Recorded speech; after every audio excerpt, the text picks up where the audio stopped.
కొంతమందికి డౌట్ కూడా ఉంటుంది ఏమంటే యాక్చువల్గా ఏదో అయితే లెక్కలు చెప్పిండుగా అంటారు. ఏ లెక్క చెప్పలే ఇప్పటిదాకా. విషయం ఏంటంటే కులాల వారిగా లెక్క చెప్పమని ఎందుకని చెప్పేసి అడుగుతున్నారంటే కులాల వారిగా లెక్క చెప్తే ఇప్పటి వరకు ఒక 50-60 కులాలు ఇప్పటి వరకు వార్డు మెంబర్ కూడా కాలే.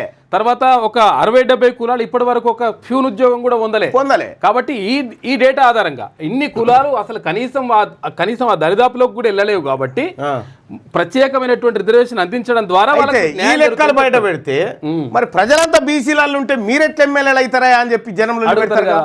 ఈ దొంగతనం బయటపడుతుందని వీళ్ళు దాసిరు అన్నట్టు. వీళ్ళ దొంగతనమే ఇప్పుడు వీళ్ళ మెడ మీద కత్తి అయి కూర్చుంది. ఇప్పుడు 42% రిజర్వేషన్ ఇవ్వకుండా కాంగ్రెస్ పార్టీ ప్రభుత్వం లోకల్ బాడీ ఎన్నికలకు వచ్చే పరిస్థితి లేదు. ఎందుకంటే జనం ఊకునే పరిస్థితి లేదు.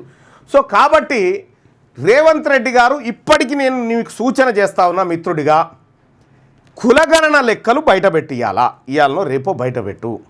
ప్రతి గ్రామ పంచాయతీ దగ్గర ఆ కులానికి సంబంధించినటువంటి లెక్కలు, ఆ గ్రామంలో ఉన్న డాటా అక్కడ పెట్టు. నిజాయితీ నిరూపించుకో.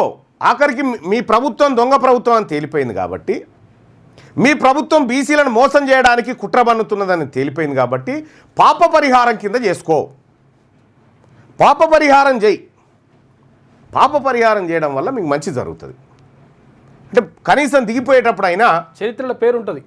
ఇగో ఈ రేవంత్ రెడ్డి చేసిపోయినా అని చెప్పుకోవడానికి ఉంటుంది. ఇక మీరు అది కూడా చెయ్యా లేలే నేను అట్లే మొండికి పోతా అంటే రేపు పొద్దుగాల సింగిల్ వార్డు మెంబర్ కూడా కాలేరు మీరు.